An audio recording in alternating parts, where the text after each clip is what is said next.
That's why your uncle Eric Bischoff cut you loose from WWE, cause he know you too much of a nerd to be in the ring with the big dogs. I'ma keep this belt loose, Gene. I'ma train wreck your ass on July 27th. What up, YouTube? It's Radio Free Innsmouth, episode 199, and today I wish to speak about some Russian metal.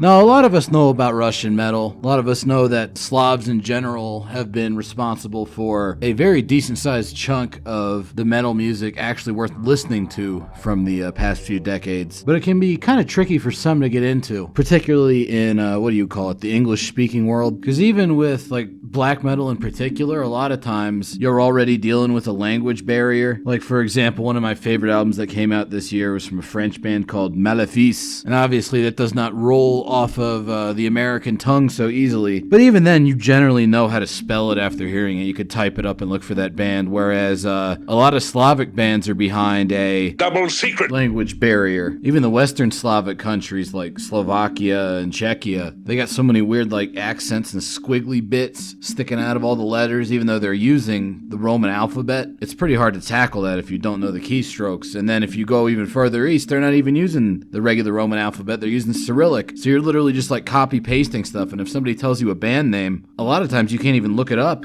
unless you know the Russian alphabet. But I think getting over that hurdle actually makes a lot of this material a little bit more special for me, and it certainly keeps out the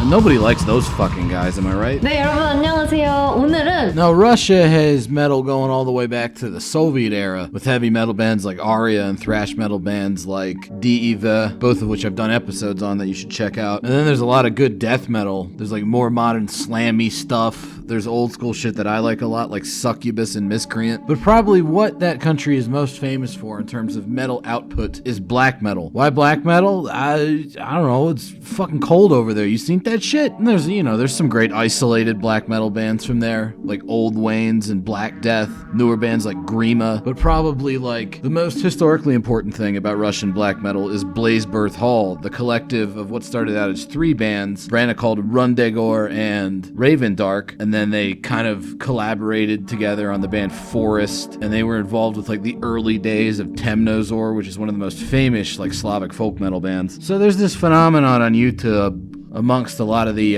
more unimaginative but more successful in terms of viewership type channels that all kind of do the same thing. Cookie cutter behavior. I guarantee you've seen these videos around. Icebergs. Luckily, as far as I can tell, there isn't a proper black metal iceberg, because if there was one, that means it would have been done by Reddit and it would be wrong! But if there were a proper black metal iceberg, up top you'd have Varg stabbing Euronymous. Everybody knows about that. BlazeBirth Hall would probably be hanging out with Le Legion Noir, somewhere in the middle of the iceberg. Relatively obscure for very normie black metal people, but most people that have been into black metal for a while, specifically people that have been to the more wrong think nationalist type of black metal for a while, they know what BlazeBirth Hall is. But the subject of this week's episode is going to be hanging out way down underneath the iceberg, chilling with Father Dagon and Mother Hydra. Because we are talking about the Far Eastern Black Wolves Division.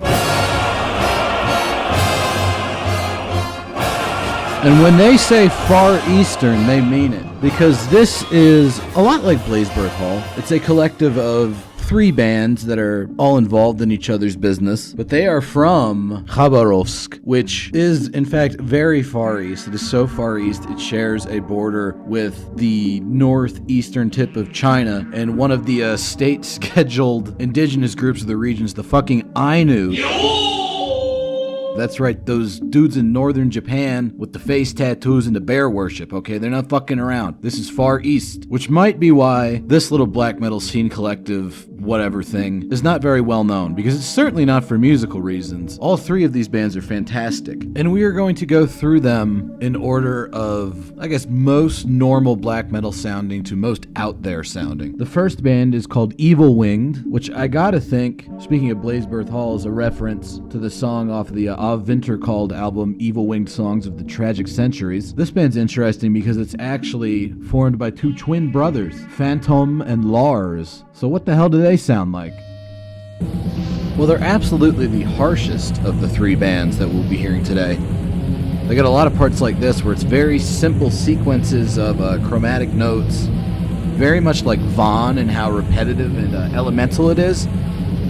But instead of like making the whole song a meditation on that, they push it into slightly different note sequences while still keeping it very harsh and dissonant sounding. This is not pleasant stuff to listen to for most normal black metal people, but it definitely scratches a certain evil itch, if you know what I mean. They also got lots of weird little transitions like this little bass and drum punk bit here, leading into some almost kind of like French black metal sounding stuff. This album is very misanthropic and very sarcastic sounding, which makes sense because it's literally called Crush the Human Factor, which is a badass album title. Drop the drums out, bring it back in. So these are like very long riffs despite their dissonant simplicity. Very much sort of like leaning towards ambient black metal during portions like this. Evil Winged, luckily, is still around today and still putting out new material occasionally. The second band we will be talking about is probably, I'm not even gonna say probably, definitely the originator of the whole like Far Eastern Black Wolves division thing, because they have a demo that later got repressed as a full length that's from 1996. We were talking about, I forgot. 아니 촬영 같은 거 하다 보면은 Nah, don't worry, it's a joke because the name of this band is Forgot. You know, like, who's on first, am I right? Ow!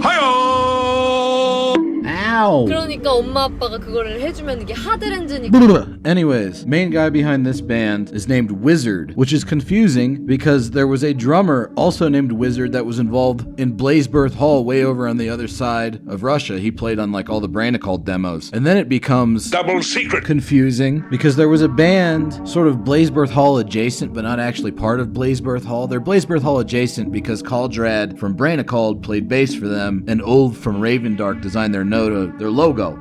And they basically sound like a BlazeBirth Hall band, and their name was Sternatus. But the connection here is Wizard from Forgot, so not Wizard from Brandicald, is currently playing bass in Sternatus, thus bridging the gap between BlazeBirth Hall and the Far Eastern Black Wolves division. But enough about that shit. Forgot is not a band that should be forgotten.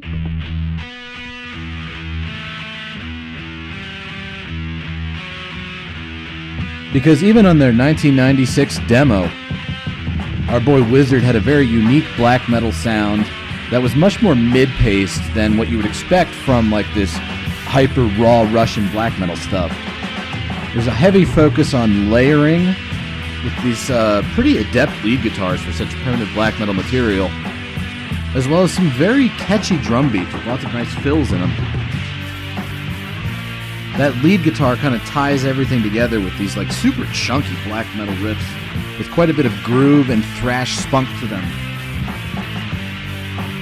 And there's definitely sort of like a pagan feeling to it all. Almost a little bit folky. If you're into Graveland, you'll like this stuff. And the vocals, of course, are harsh and desperate. They usually come in when the lead guitar jumps out, thus putting together kind of like a whole complete package that makes sense. There's definitely a lot of attention that's being paid to what parts go where in terms of songwriting. Hence, you don't want to have like a whole bunch of vocals being all loud at the same time that you have the lead guitar going, so you pull that out and have the guy yell over it. Phil. There's more of that great lead guitar, this sort of little descending fugue figure harkening back to the lead guitar from earlier in the song. So that's the demo. The interesting thing about Forgot is they're the only one of these bands to not only advance beyond demo stage, which to be fair, Evil Winged also did, but they have like a whole bunch of full lengths, this Forgot band. A lot of full length albums with surprisingly clear sounding production. It is on these full lengths where Forgot's most unique sound develops. You can hear there's like keyboards now and a whole lot of clean guitar. This sort of like lead guitar stuff is a very important part of Forgot, going back to the demos, but even more so on the full lengths like this one. Lots of layering, as you can hear. And then it leads into some very fast and stormy black metal. The mid-paced days are over. Now they are very much in a fast-paced melodic black metal mode, but the melodies that they are playing are very different from what you would hear from almost any other band, and that's what really makes a lot of the Far Eastern Black Wolves stuff stand out to me, is these guys have a very unique take on how to write black metal melodies. In your right chain or speaker, you can actually hear the rhythm guitar sort of like weaving its way around that lead guitar melody in a rather interesting manner. And then it all comes together for, I guess you could sort of call this the chorus of the song. It's like 10 minutes long and it's very repetitive. It doesn't follow standard song structure at all for like pop or rock music, but this part hits like a chorus, so I'm going to call it the chorus. I really love that low note there. Keyboards are back. This is almost like, I would call it the emperor of this particular Russian black metal scene, with these like winding tremolo riffs that kind of overlap and shoot through each other. So Forgot is great. Don't forget about them. But now we get to my personal favorite band of the Far Eastern Black Wolves. Unfortunately, this band is no longer around, which is a damn shame, because speaking of unique lead guitar stuff, this band, it's one guy. I mean, he gets a little bit of help with some of the guitar stuff from Phantom from Evil Winged, but the main guy is a guy named Woland, who does pretty much all the music himself. This is Spite Howling, which is in fact the most BlazeBirth Hall sounding band name that doesn't actually come from a BlazeBirth Hall song. Now, the lone Spite Howling demo is particularly great because it has a song that's just called Intro. You will think it'd just be like, what, like wind noises, whoosh, spooky speeches? No. It's actually introductory guitar riffs that establish motifs that are later expanded upon in the first full-length song. That's how you do an intro. I like that. And that's what you're listening to right now. Despite being very raw, the production is also very clean. This sounds like he's going directly into a computer, but it has a decent amount of chunk to it, which keeps it from sounding too amateurish. This band is probably the most primitive in terms of instrumentation because, like you saw, even the intro is just guitars. This band is only guitars, drums, and bass and vocals. Nothing else happens. And within that framework, he probably does the most complex music of all the bands within the Far Eastern Black Wolves. I mean, look how many notes are in this particular chord progression. And then it leads directly into the first song here, where the guitars get more distorted and black metal sounding, but still very clean and easy to understand. Drum machine is going nuts. This shit gets super fast when it wants to be. And the vocals are very nasty sounding. Probably the nastiest sounding of all three bands. I guess Evil Winged is a little bit more nasty high pitch. This is like nasty low pitch bullfrog croak. Kind of like, you know, Immortal or Graveland. But the melodies here are perfect. This is the peak of consonant black metal riffing. Especially when the drums drop out and he starts bringing in more guitar melodies. Check this out. It's beautiful. If you were going to describe any black metal band as beautiful, it would be Spite Howling. Full stop. I've really never heard any other band that does these particular type of melodies. This guy's an utterly unique lead guitar songwriter. You can tell it's still like Russian, it's still nasty, but it's completely unique from every other band within that scene. There's a nice little build up. The drums dropping out apart from that one little hi-hat thing. Go fast! Well, mid-paced fast. But yes, this is Spite Howling. And so obviously, he's really good at writing melodies, but he's also really good at working in a lot of like old school heavy metal songwriting techniques, which might surprise you given how alienated and weird all of the Far Eastern Black Wolves usually sound. Here's an interesting bit of guitar playing. Right channel speakers, this looping sort of like melodic staircase riff. Left channel is doing this weird like jangly guitar bit, almost like black metal Smiths or something, man. It's definitely building a whole lot of tension, and you could sense that he is pushing towards a more melodious resolution right around now. There's kind of that folkiness again, and this goes into some really weird stuff. Remember that bass break from Evil Winged? Spite Howling also deals in such things, and they're going to use that to lead into a section that reminds me almost of something you might hear on like an Argosland album. Check this out. Very triumphant sounding, very complex riffing. That's what gives me the Argosland vibes. That and this artificial harmonic. Remember when I said there was a lot of heavy metal going on here too? Well, here you go. This like total thrash riff.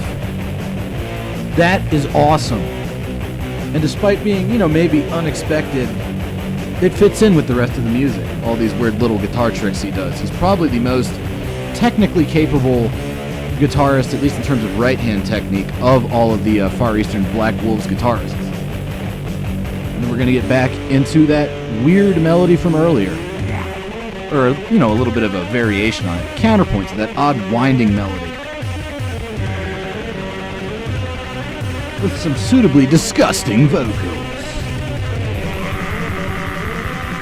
So that's Spite Howling. Unfortunately, despite being my favorite of all three of these bands, no slight against like Evil Winged or Forgot, those are both awesome. But unfortunately, Spite Howling, they're not around anymore. I don't think that guy does anything else nowadays, which is a damn shame because he's an amazing guitarist. But Evil Winged and Forgot are still going. And even more luckily, it's actually pretty easy to get all three of these bands as material nowadays. Like back in the day, you would get like weird dub tapes of it or whatever. But now, it's all available on like Bandcamp and shit. You can even buy like nice physical CD copies. So, if any of that stuff interests you, I would recommend going out and finding it, because it's good stuff. Hopefully you thought this episode was good stuff. Thanks for listening. Outdoors, you filthy mutt.